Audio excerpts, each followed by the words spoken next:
what I really want to talk about is the design difference on these and the riding experience. Because you can't like really see it when you ride. It's all about riding, let's be real. So, but we will talk about the aesthetics first.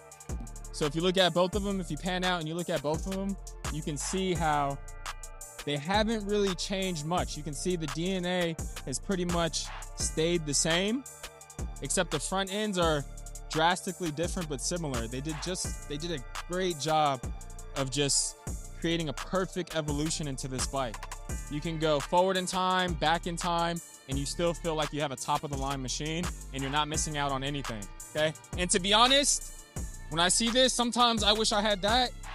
And then when I see this, I want this. I mean, you can't really lose if you get either one. So if you're on the fence of getting a new one or an older one, I mean, you're getting your money's worth either way. It just looks so good. They even brought the gills back on the 2025, but I mean, there's just subtle differences. Like I feel like it was just made more stable back then. There's a lot more body, the swing arm's thicker compared to mine.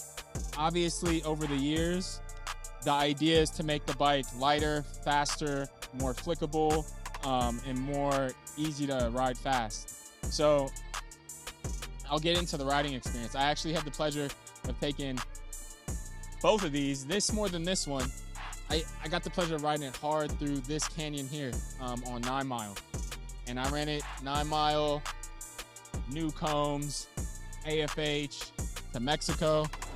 And I've ridden this one here a million times. And I just want to go over the biggest differences I felt on this bike compared to mine, because that's my only experience. On this bike,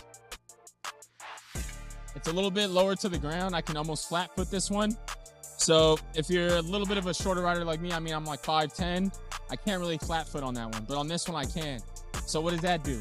It makes me feel more in control of the bike for whatever reason, because I can plant my feet on the ground. It puts me lower to the floor. So when I'm bent over, okay, it feels like I'm leaner. I have a better perception of the ground and my clearance, okay, with this. It's also a lot flatter, I feel, and the chassis is not as flexible as mine, and this feels a little bit heavier to turn.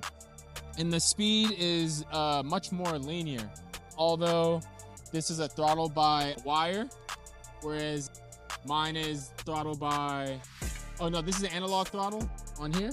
So the power delivery is much more linear, and mine's like a throttle by wire.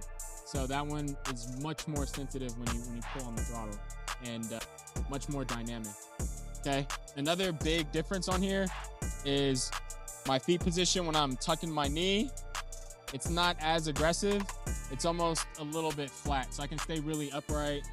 Okay, when I'm coming up, and then I can easily crouch down and get in position when I need to.